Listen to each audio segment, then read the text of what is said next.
All up in my mental playing make believe. Oh yeah, oh yeah, oh yeah. You always really were a pipe dream to me.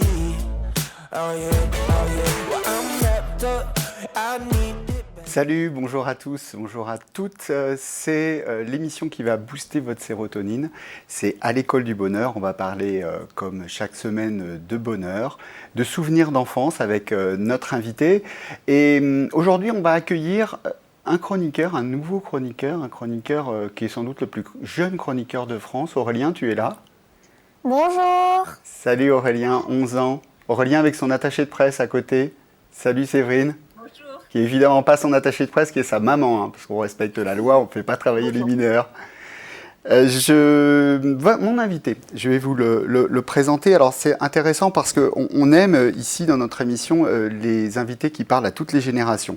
Alors pour les vieux comme moi, hein, ceux qui arrivent vers les 50 ans, on se rappelle d'Aïcha, on se rappelle de Cétro, pour ceux qui ont une trentaine d'années de Rossignol, et puis pour ceux qui ont à peine 20 ans, de La femme de quelqu'un et du featuring avec Koffi Olomidé, puis aussi du featuring avec Hiro. J'ai évidemment nommé Singila. Ça va Singila? Tu nous reçois? Ça va et toi? Oui, très bien. Super, donc toujours confiné. Tu es à Paris? Je suis à Paris, je suis dans le 11e. D'accord, donc tu es à 5 minutes en fait.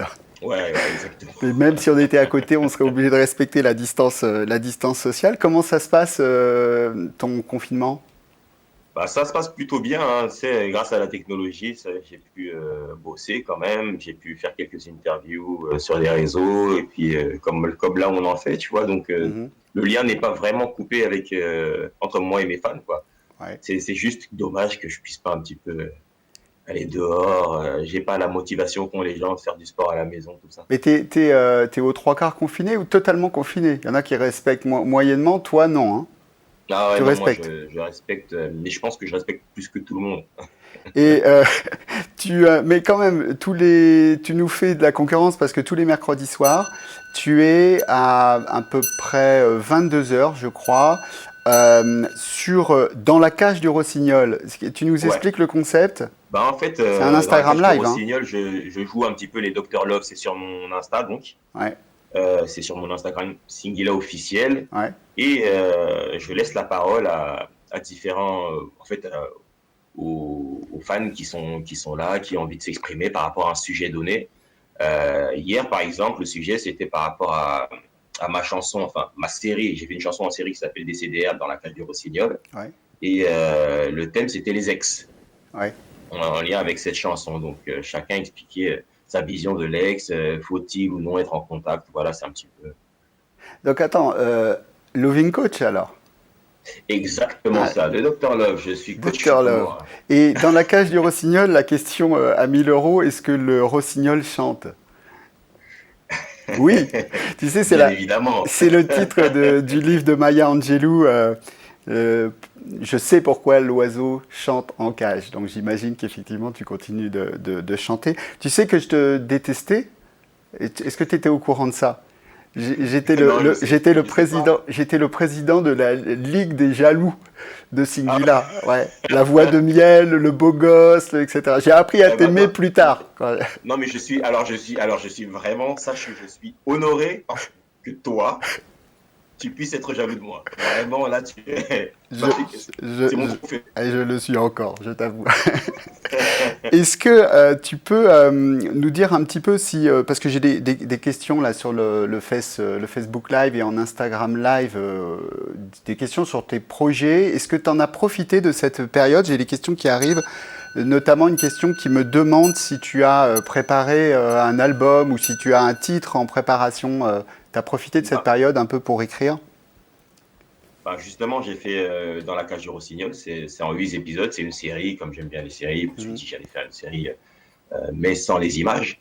En dehors de ça, je devais sortir un album en fait pendant la période du confinement, mais vu les événements, ça aurait été compliqué de faire la promo, de faire des clips et tout ça, donc pour l'album, c'est reporté, mais l'album est déjà prêt.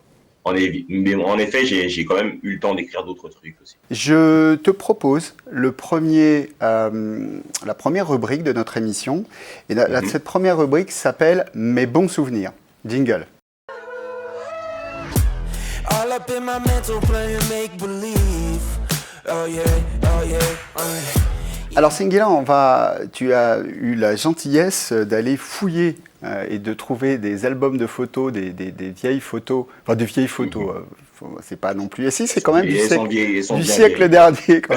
En particulier, en tout cas la première, elle est effectivement. Est-ce qu'elle est en couleur? Cette première photo, tu dois avoir 2 ans, 1978.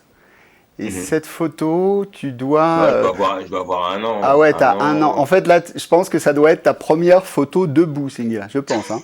Exactement. L'image d'après, tu tombes. Hein. L'image d'après, tu as vu, il y a déjà il y a un ballon de foot. Toi, tu vois pas la photo, mais il y a un ballon de foot pas loin. Donc, déjà. Alors, est-ce que tu as des souvenirs? Là, tu es à Boulogne, 1978. Quel est ton premier souvenir d'enfance? Mon premier souvenir d'enfance, figure-toi que c'était à un anniversaire, j'avais 4 ans. J'étais dans un restaurant chinois, je me rappelle. Il y a quelques trucs comme ça qui m'ont marqué. Bon, déjà, les murs blancs, hyper blancs, nappe blanche, tout, alors que je me rappelle, il fut un temps où dans chaque restaurant chinois où j'allais, tout était rouge. Mais là, c'était blanc. Et on a apporté à ma mère je crois que c'était une banane flambée. Ouais. Et j'étais là, je dois avoir une banane en feu et tout. Donc c'est ouais. Ah ouais, et j'ai eu un schtroumpf à lunettes avec un parapluie comme cadeau. Le schtroumpf à lunettes, il est toujours. Le schtroumpf à lunettes avec un parapluie. Tu l'as pas retrouvé. Non, du tout. Du tout. Alors, en tout cas, c'est un souvenir quand même très très net. 4 ans, premier bon souvenir en quelque sorte, la banane flambée, le décor, et puis évidemment la famille qui est là. On va passer à la deuxième photo. 1900. Alors là, on fait un bond dans le temps. 1985. Tu es en CE2, tu dois avoir 8 ans sur cette photo. On est à l'école Saint-Exupéry. On va revoir la photo parce que je ne suis pas sûr que tout le monde est capable de dire où est Singila sur la photo. Alors, petit test, on regarde un petit peu. Je vous laisse le temps de regarder, mais moi j'ai mis un peu de temps. Effectivement, Singila, il est évidemment tout en haut de la meute. Ouais, je suis en haut là. Et déjà un peu sapé, hein. C'est tu sais, pour la photo de classe, les parents ils faisaient attention. Mais alors, à Brazzaville. On est à Brazzaville, mais je vois sur la photo, il y a des Congolais, mais je vois des petits Français aussi. Oui, il y avait beaucoup de blancs parce que c'était une école française. Ouais, école Saint-Exupéry à Brazza. Alors c'est étonnant parce que tu vois, on a eu la semaine dernière Passy qui lui est né à Brazzaville et qui est venu en France. Toi, c'est l'inverse en fait. Tu fais le voyage inverse. Tu nous expliques un peu ça?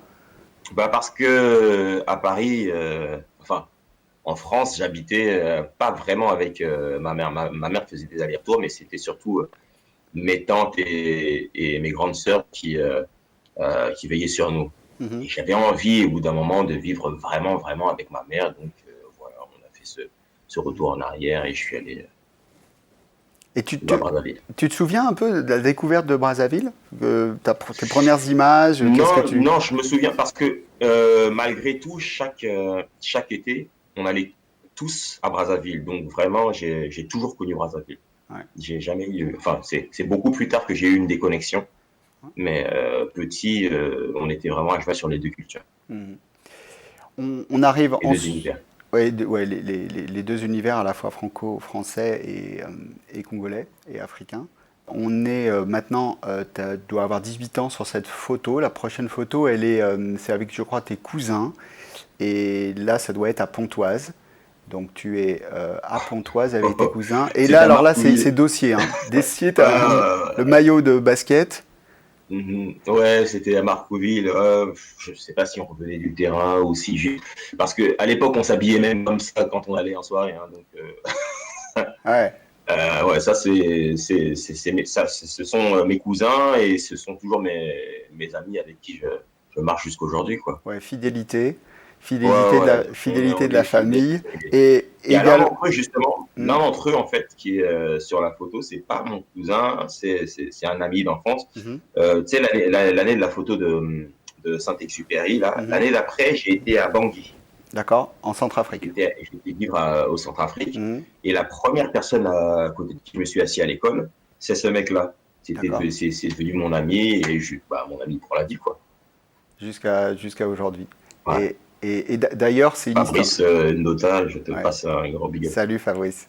Est-ce que, d'ailleurs, c'est aussi une histoire de famille, la musique, parce que c'est ton grand frère. Explique-nous un Ouais. petit peu comment tu arrives à la musique et tu baignes dans la musique déjà depuis toujours. Qu'est-ce qui se Alors, passe à ce moment-là? mon grand frère, en fait, lui faisait partie d'un groupe, Mhm. le Ministère, je sais pas si vous vous rappelez, ils ont même fait enfin, des chansons pour des dessins animés et tout ça. Mhm. Et donc, ils ont eu pas mal de gros succès. Et en grandissant, ils s'achetaient du matériel, ils faisaient de la musique pour, pour adultes, on dira, Mhm. pour plus grands. Et moi, quand il n'était pas là, j'allais sur son matériel en cachette. C'est comme ça que j'ai petit à petit commencé quelques petites bêtises. Mhm. Quand il l'a su, il m'a pris avec lui, il m'a donné de vraies notions, il m'a corrigé et puis il m'a mené jusqu'à vous. Ah ouais. Ouais. Et on va terminer ce petit album avec une dame qui compte beaucoup dans ta vie. Cette photo, c'est une photo de toi et de ta maman. Ah oui. On est en 2000. Alors là, tu dois avoir 35 ans. En fait, t'as pas changé. Il se passe quoi là? C'est quoi ton sérum de jeunesse? Tu as ta maman, je crois que c'est 2010. Et qu'est-ce qui se passe là? C'est à Paris? C'est au Congo? Ouais, je devais avoir 30 ans, Ouais, je ouais, sais pas exact. C'était à Paris, c'était à Paris. Je me rappelle plus exactement de l'année, mais ouais, je devais avoir 30 ans. Et ma mère, elle vit à Brazzaville. Donc mhm, quand elle vient en France, et qu'on se voit, c'est la fête. Et là, elle me regarde dans les yeux à un moment, lors d'une discussion, et elle me dit je suis fier de toi, mon fils. C'est ce que je rêvais d'entendre depuis que je suis né, je crois. C'est le plus beau cadeau que Dieu m'ait donné, entendre cette phrase. et ça donne de la force. Ah ouais, ça donne de la force. Ça donne de la force. Et puis, tu as l'impression que, voilà, il y a une étape de ta vie qui est franchie. Tu as réussi un truc. Tu as réussi un truc. C'est mieux qu'avoir le bac, c'est mieux qu'avoir ci, ça. Ouais. Et Aurélien, tu en penses quoi? Ta maman t'a déjà dit la même chose, je suis fier de toi? Ah, elle me le dit Elle, tout le temps. elle est pas là, hein, tu peux le dire, elle écoute pas. Oui, non, mais elle me le répète tout le temps. Elle est très fière de moi. Ah, mais c'est Et ça bien, te c'est fait bien. quoi quand elle te dit ça? Comme Singila, ça te donne de la force. Ah, ça donne de la force, n'est-ce Ouais, pas? ouais. Oui, oui, c'est sûr. Ah, tu vas Donc, voir, Singila, il est beaucoup plus. j'invite toutes les mamans à le dire à leurs enfants. Ouais, c'est important, ouais. Ouais. Ce qu'on va faire maintenant, c'est on va terminer ces bons souvenirs par trois. Parce que en fait, ta musique, c'est presque synonyme du titre de l'émission. C'est le bonheur, tu mets vraiment l'accent sur l'aspect mélodique et sur le fait Mhm. évidemment que ça transmette quelque chose vraiment de très très émotionnel aux gens. Et on va Mhm. partir sur trois morceaux Ok. emblématiques de ta carrière. Mhm. Et le premier, choisi 2003, vous allez reconnaître, c'est Ma conscience. Ma conscience me dicte de jeter la nouvelle. Mon cœur et mon corps s'en battent de ma conscience. Alors, Singila, de Yes. souvenirs associés à ce morceau. Ben, comment dire, Ma nature, c'est vraiment, c'est un gros hit. Mhm, Euh, et il est vraiment bien tombé parce que c'est un moment, c'était juste après le premier album. Quand on l'a lancé ici en France, ben, les médias ont fait un rejet du morceau. Alors, on commençait à se poser un milliard de questions. Est-ce que ma musique ne plaît plus? Et d'un seul, la chanson a plu. mhm, La chanson a plu, mais en dehors de la France. mhm, On a commencé à vachement appeler à l'étranger, surtout en Afrique. Et c'est là que j'ai appris qu'en réalité, bon, c'est pas parce que des médias ou quelqu'un d'ailleurs mhm, rejette ton œuvre que ton œuvre est mauvaise. mhm. Chacun a son format. Peut-être que ce que tu as fait, ça correspond à d'autres personnes. Donc voilà, ça m'a rassuré, ça m'a donné un second souffle et une certaine liberté artistique. Ça m'a grandi. Cette chanson, Ma nature, elle est associée à ça pour moi. Et je te pose une question d'Alex qui demande comment tu définirais ton style, parce qu'on te dit un des phares vraiment du R&B à la française. Ça te convient ce terme-là ou comment tu le définis ton style musical? Ouais, c'est compliqué, hein. C'est compliqué parce que en effet, il y a une base R&B, il y a une base pop aussi. Il y a aujourd'hui, il y a beaucoup de codes afro. C'est une musique bâtarde un petit peu métissée. Hybride, oui. Je suis un mélange. Ouais, c'est très hybride. Je peux pas. Mm. Ouais, C'est du Singila, quoi. C'est du Singila, c'est très bien. C'est tout ce que je suis. Style Singila. Bah ouais. Alors, deuxième morceau, vous allez le reconnaître tout de suite, on est en 2017. Je viendrai chanter à ta fenêtre. Enfin, on est même en 2014, hein, parce que tu nous expliques un peu ce titre, il sort une première fois. Alors évidemment, tout le monde connaît Rossignol. Tu nous en parles un peu? Alors, Rossignol, c'est une chanson qu'on avait enregistrée, mais qui était pas du tout sortie. Enfin, en tout cas, on savait pas qu'elle était sortie. J'ai reçu un coup de fil d'un pote qui était au Gabon, je crois, et il m'a dit, ta chanson Rossignol, c'est un hit ici. J'ai dit quoi? Rossignol, comment est-ce qu'il peut me parler de Rossignol? Ouais. J'ai dit, non, comment il sait même que le titre existe, quoi? Ouais, le titre n'était pas sorti du tout. Ouais. Et il me dit que c'est un hit. Et en effet, quelques semaines après, on m'a appelé pour des concerts. Des médias m'ont appelé de Côte d'Ivoire, du Bénin, du Congo, partout. Et ça fait un méga hit. Donc en fait, Rossignol, pour moi, c'est comme si c'était un message pour dire qu'une chanson, un hit, c'est un hit. Que tu l'exposes ou que tu ne l'exposes pas, un hit, c'est un hit. La chanson, si les gens ont choisi que ça, c'est ma chanson, ce sera leur chanson. C'est pas... le hit est plus fort que... Et tu deviens plus fort que toi-même, parce que maintenant, tu deviens le Rossignol. C'est quand tu dis dans la cage du Rossignol, tu es Rossignol. Ouais. Ah, on m'a rebaptisé Rossignol depuis. Je suis obligé de moi-même dire oui, je suis le Rossignol. Alors, on peut pas. Ça te va bien. On passe évidemment sur beaucoup de titres. On est obligé d'en choisir 3. 2019. Alors là, très très récent, le featuring avec Koffi Olomide. On écoute quelques notes. Ah, tu es sapé là dans ce clip, c'est quelque chose.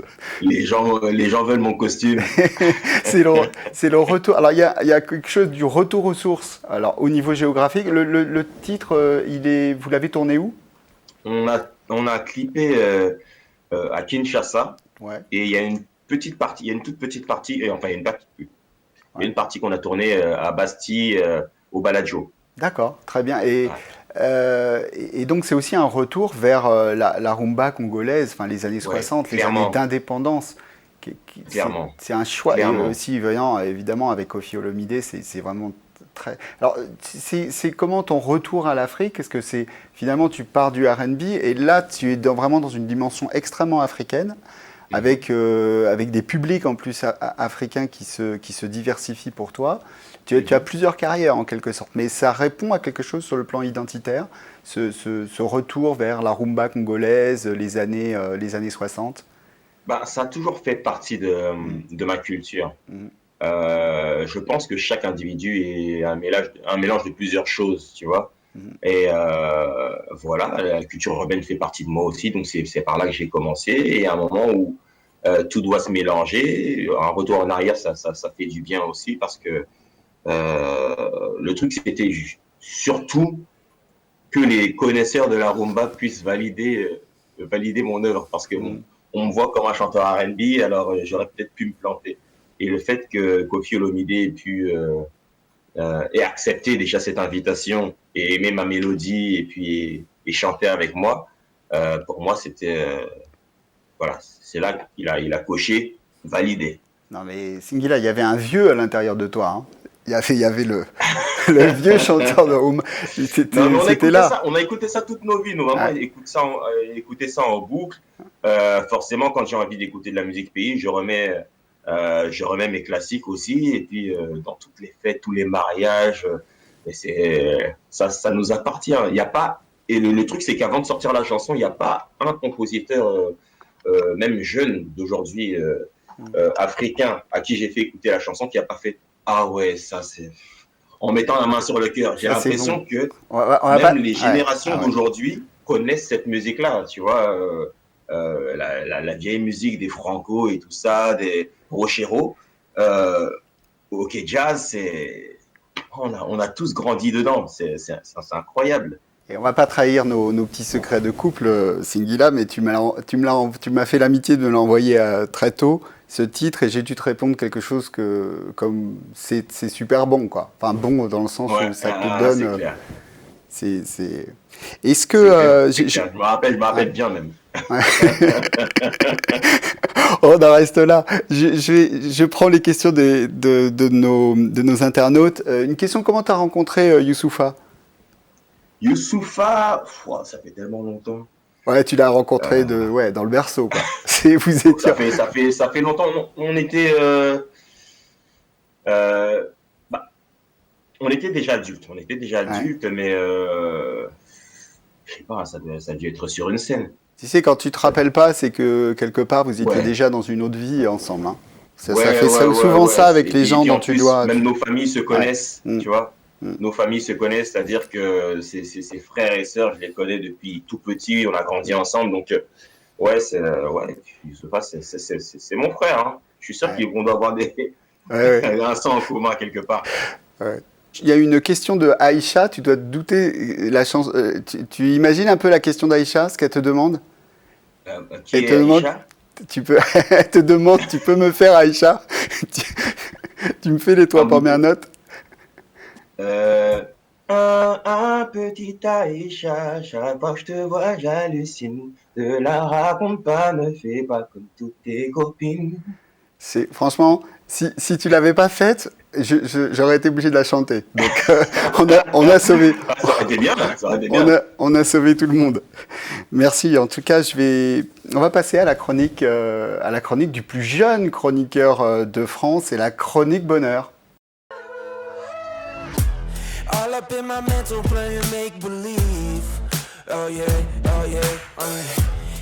Salut Aurélien, rebonjour, comment ça va? Bonjour. Ça va, merci, ça va. Tu présentes pour nos téléspectateurs et nos internautes? Alors oui, donc je m'appelle Aurélien, j'ai 11 ans et je suis en CM2. Et tu n'as pas chômé parce que on t'a déjà invité pour une initiative que tu as lancée pendant cette période de confinement. Est-ce que tu peux nous en parler? Oui, bien sûr. Donc avec mes 8 amis, on s'est dit la planète est en danger, il faut faire quelque chose. Et donc là, on a créé une association qui s'appelle le Stand Écolo. Et donc son objectif, c'est de sensibiliser à l'écologie les enfants, les adolescents et les adultes avec des magazines qu'on appelle les magazines écolos, qui sont des magazines d'information et de sensibilisation, où on a par exemple parlé de la pollution lumineuse et numérique ou des voitures hybrides. Et donc après le confinement, on va présenter notre association à nos écoles pour que des élèves puissent faire des propositions, qu'ils puissent donner les idées, parce que moi je pense qu'aujourd'hui c'est très important que les jeunes aient la parole. Et donc on va réfléchir avec les élèves aux projets environnementaux qu'on pourrait faire dans les écoles. Par exemple, mettre des chalets à insectes, une ruche sur le toit de l'école, ou alors mettre des plantes dans les classes, pour que les enfants se sentent plus heureux dans un monde paisible à côté des plantes, de la nature et des animaux.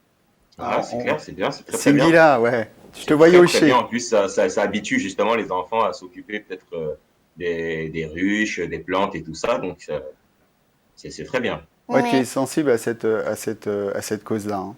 Non, je suis carrément sensible. Pour moi, tout commence dans l'éducation. Donc, si en plus des jeunes comme ça ont cette sensibilité et qu'on les amène à réfléchir à des projets, je pense qu'on va en faire de vraies personnes et que le monde va changer. Bah ouais. Et t'as un parrain là, t'as un beau parrain pour ton assos, hein. Ouais. Et donc tu nous parlais d'un monde, parce qu'on parle beaucoup en ce moment de comment on va sortir de cette période-là. Est-ce qu'on va revenir au monde d'avant ou est-ce qu'on passe à un monde d'après? Comment tu vois, toi, du haut de tes 11 ans, Aurélien, ce monde meilleur que tu souhaites? Alors pour moi, un monde meilleur, donc c'est un monde avec la nature où les enfants et tout le monde d'ailleurs peut agir pour la planète et où il y a un environnement paisible avec la nature et les animaux, où on sent des sentiments profonds. Mhm. Et tu as vécu comment, toi, cette période de confinement? Donc, tu as beaucoup travaillé, j'imagine, parce qu'une association, ça se fait pas comme ça. Mais bon, ça a été quand même difficile de rester un peu enfermé, ou tu as pu justement être au contact de la nature? Tu avais un jardin? Comment ça s'est passé? Alors moi, j'ai très bien vécu le confinement parce que j'ai la chance d'être en Normandie et d'avoir un jardin. Et donc, oui, je me suis beaucoup occupée avec mon association et mes 8 amis qui ont créé notre association. On s'est beaucoup occupés. Et donc, oui, ça nous a pris beaucoup de temps. Ouais. Et j'ai des questions aussi qui arrivent pour toi, Aurélien. Est-ce qu'on peut s'inscrire dans ton association? Comment on fait? Est-ce qu'il y a une limite d'âge, hein, si tu dépasses les 18 ans? Est-ce que tu prends que des enfants? Est-ce que Singila, il peut s'inscrire ou pas? Parce qu'il vient d'avoir 18 ans, lui. Tout le monde peut s'inscrire à partir de 10 ans. C'est ouvert à tout le monde. Ouais. Et donc, pour nous contacter, donc, vous pouvez aller sur notre chaîne YouTube où on a créé un compte Twitter, mais pour l'instant, il est vide. Mais pour nous contacter, vous pouvez nous écrire à l'adresse mail contact@stand-ecolo.eu ou alors vous allez directement sur notre site internet https://stand-ecolo.eu et je peux vous dire que mes amis, ils sont en ce moment même mobilisés pour vous répondre au plus vite. Non mais Aurélien, t'as pas de prompteur, t'as pas de... C'est quoi ce génie de la communication là? Alors en plus, on a beaucoup parlé, on va pas la citer, d'une enfant qui défend beaucoup l'écologie, mais toi en plus, t'as le sourire avec. Oui. C'est pas mal, c'est pas mal. Je vais te poser une dernière question, Aurélien, et je pense que vu le nombre de gens qui te posent des questions, on va peut-être te retrouver bientôt, je crois, peut-être régulièrement. On va poser la question dans quelques minutes à Singila, qu'est-ce qui le rend heureux? Donc j'allais te demander, qu'est-ce qui te rend heureux, toi? Alors moi, ce qui me rend heureux, c'est d'être seule dans la nature, en train de marcher ou de regarder et d'écouter la nature, les animaux, le chant des oiseaux. Voilà, parce que c'est un environnement paisible où il n'y a pas de bruit perturbateur, on n'entend pas les moteurs de voiture et on entend les bruits naturels, donc ça me rend vraiment heureux. Et parmi les oiseaux, évidemment, le meilleur, c'est le rossignol. Yes. Alors, on passe. Merci en tout cas, merci Aurélien. Tu restes avec nous jusqu'à la fin de l'émission hein, et on va te retrouver. Et je fais un bisou quand même à ton attachée de presse qui est plutôt ta maman, Séverine. Hein. Merci. Donc, je le disais, Singila, on va passer à la dernière rubrique de notre émission. C'est la rubrique Qu'est-ce qui te rend heureux? All up in my mental playing make believe. Oh yeah, oh yeah, On va essayer de définir un peu ce qui, toi, te rend heureux. La personnalité, alors personnalité vivante ou la personnalité qui nous aurait quittés, que tu serais heureux de rencontrer? Il y en a un quand même. Ouais. Et je vais dire, j'aime bien Obama pour ce qu'il représente. Patrice Lumumba. Lumumba et Obama. Ouais. J'imagine, Ouais. Singila, Lumumba, Obama pour un talk. Ce serait royal. Mais ce serait pas vraiment un talk parce que je serais plus là pour entendre, écouter. Et Lumumba, pour les plus jeunes, on peut rappeler, hein, c'est l'un des grands leaders de l'indépendance congolaise qui a été assassiné parce que justement, il voulait vraiment une vraie indépendance. Ouais. La musique qui te rend heureux? La musique qui me rend heureux. Celle que tu écoutes pour toi, que tu mets chez toi dans ton... Il y a beaucoup de musique, mais en tout cas, allez, on va dire Happy, ça me rend heureux. Happy. Happy. Alors, et le mot qui te rend heureux? Le libre. Ah oui, d'accord, c'est la période, hein. C'est la période. Est-ce que si je te demande une activité que tu aimes faire, alors on va pas mettre la musique parce qu'évidemment c'est l'activité qui te passionne, mais une autre activité, par exemple une activité qui te manque, qui t'aurait manqué pendant cette période de confinement? Le sport. Et regarde ce que j'ai dans la main. C'est une enveloppe. C'est une enveloppe et là on peut dire qu'on n'a pas préparé du tout cette rubrique. Cette enveloppe c'est Singila et l'activité, pour dire que je te connais bien, hein, tu vois l'activité, oh, regarde, hein, le magicien. Oh. Là je pense que... Ah tu me connais mon frère. Ah là. Peut-être qu'à la fin du confinement, parce que moi je fais des tractions aussi, mais bon, peut-être attention, je vais peut-être te rattraper un peu. Je vais peut-être avoir les deux bras qui vont être de la taille du tien. Hein. Attention. Je te demande également, évidemment, parce que là, je regarde un peu les gens qui nous suivent sur Facebook et sur Instagram, et là j'ai 80% de filles, c'est étonnant. Quel est ton idéal féminin? Ah, c'est chaud. Quelqu'un qui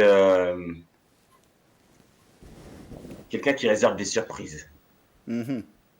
J'aime parce que voilà, quand on s'attache à une personne, faut pas que ce soit du lèche-vitrine. Quand on a ce qu'on veut, on veut forcément ensuite quelque chose d'autre.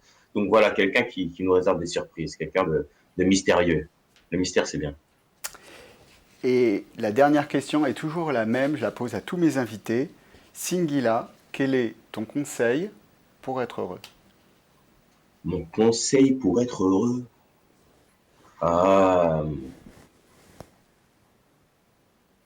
Toujours trouver ce qui... Il faut rire. Il faut chercher à rire. Il faut faire rire. C'est autour du rire. Ouais. Bon, en tout Le bonheur est vachement autour de là. Bon, en tout cas, c'était un vrai bonheur de te recevoir et de rire avec toi aujourd'hui. Merci beaucoup, Singila, de nous avoir consacré ce temps-là qui est précieux, même en confinement. Merci à Séverine et merci à Aurélien. Merci Aurélien de ta participation. Merci beaucoup. Et de vos échanges avec Singila. Je remercie également Nicolas en régie, toujours dans des conditions vraiment difficiles hein, pour vous proposer des émissions pendant cette période. Alexis, Jérôme, Julien, Christophe, la famille de Demain TV, de FDM. Et merci à tous, merci de nous suivre. Petite parenthèse. Oui, Singila. En fait, c'est par rapport à la dernière question. Ouais. Quand j'y réfléchis bien, chaque moment de bonheur que j'ai eu, même justement le rire, c'est toujours des moments de partage. Donc, je vais plutôt dire que c'est le partage vraiment qui me rend heureux. C'est ton dernier mot, Singila, le partage. C'est mon dernier mot. Mais tu sais, je vais essayer de refaire ma sortie et tu m'auras dit non, c'est ni le rire ni le partage, c'est la troisième chose. Mais est-ce que vous voyez le perfectionniste? Singila, c'est un perfectionniste. Vous voyez, ces textes, ils sont écrits au cordeau, et c'est parce qu'il y a un mot, ce mot, il lui convient pas, il va changer le mot au dernier moment. Ouais, non, c'est ça. Tu m'as bien cerné. Merci à toi, en tout cas. Et à vous tous, merci de nous avoir suivis. Déconfinez-vous, mais avec prudence. N'oubliez pas vos masques. Moi, il est là. Hein.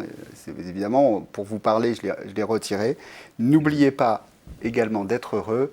On n'a qu'une vie. À bientôt.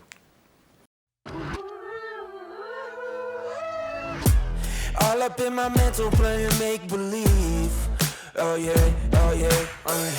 you always really were a pipe dream to me. Oh yeah.